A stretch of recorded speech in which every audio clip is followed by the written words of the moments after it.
বিধায়ককে তৃণমূল বিধায়ক এবং সেই সঙ্গে বিধায়ক হিসাবে 1.5 লক্ষ বেতন পায়, বিমানে খরচ হিসেবে বছরে 5 লক্ষ টাকা মেডিকেল বিল পাই আনলিমিটেড। এত যোগ্যতা আমার আছে। দলীয় কর্মীদের উদ্দেশ্যে এমনই মন্তব্য অসিতের। আর ভিডিও পোস্ট করেছেন খোদ অসিত মজুমদার। চুঁচুড়ার বিধায়ককে কটাক্ষ করা হয়েছে বিজেপির তরফ থেকে। নিজেকে অযোগ্য বলে বিতর্কে তৃণমূল বিধায়ক, ঠিক কি বলেছেন অসিত মজুমদার শোনাবো।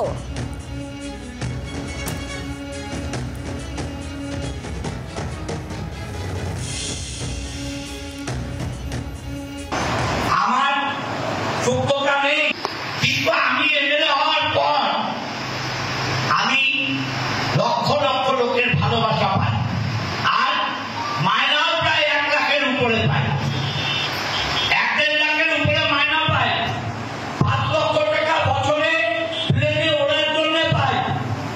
আনলিমিটেড রাজধানীর মতো ট্রেনে আনলিমিটেড টু অ্যাটেন্ডার নিয়ে ঘোরার সুযোগ পাই, আর মেডিকেল বিল আনলিমিটেড পাই। আমার এই যোগ্যতা আছে।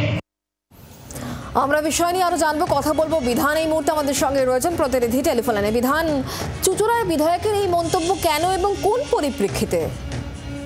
দেখো শুক্লা, তৃণমূলের কর্মী সভায় বিধায়ক অসিত মজুমদার কর্মীদের উদ্দেশ্যে এই বক্তব্য রাখেন এবং তার যেটা বক্তব্য ছিল যে জনপ্রতিনিধি না হলে তৃণমূল কংগ্রেসের যারা জনপ্রতিনিধি হয়েছেন, অর্থাৎ পঞ্চায়েত স্তর থেকে একেবারে বিধায়ক সাংসদ পর্যন্ত, তারা তৃণমূলের জোর দৌলতেই হয়েছেন এবং মমতা বন্দ্যোপাধ্যায়, অভিষেক বন্দ্যোপাধ্যায়ের আশীর্বাদ নিয়ে তারা জনপ্রতিনিধি হয়েছেন। এবং জনপ্রতিনিধি হলে কি কি সুবিধা পাওয়া যায় সেইটা বলতে গিয়ে তিনি এই বক্তব্য পেশ করেছেন।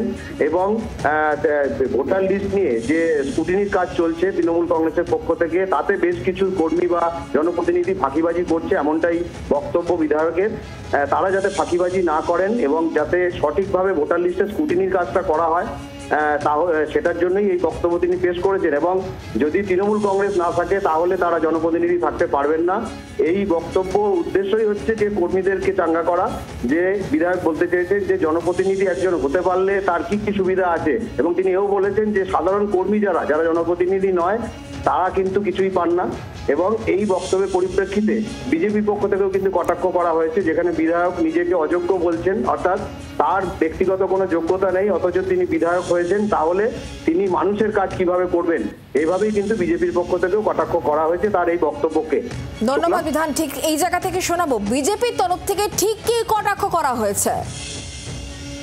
বিধায়ক মশাই যখন নিজেই স্বীকার করে নিচ্ছে তার কোনো যোগ্যতা নেই, দিদির দয়ায় খেয়ে পড়ে বেঁচে আছে, আমার মনে হয় সেই অযোগ্যতা নিয়ে নিজের বিধানসভা পদ থেকে পদত্যাগ করে ফেলুন। বেকার কেন এই পদে বসে মানুষকে বিভ্রান্ত করছে? আর চুঁচুড়োর মানুষকেও বোঝা উচিত যে কাদেরকে ভোট দিয়ে এই চুঁচুড়ো বিধানসভায় আনা হয়েছে, তারা প্রকাশ্যে দাঁড়িয়ে স্বীকার করে নিচ্ছে যে আমাদের কোনো যোগ্যতা নেই।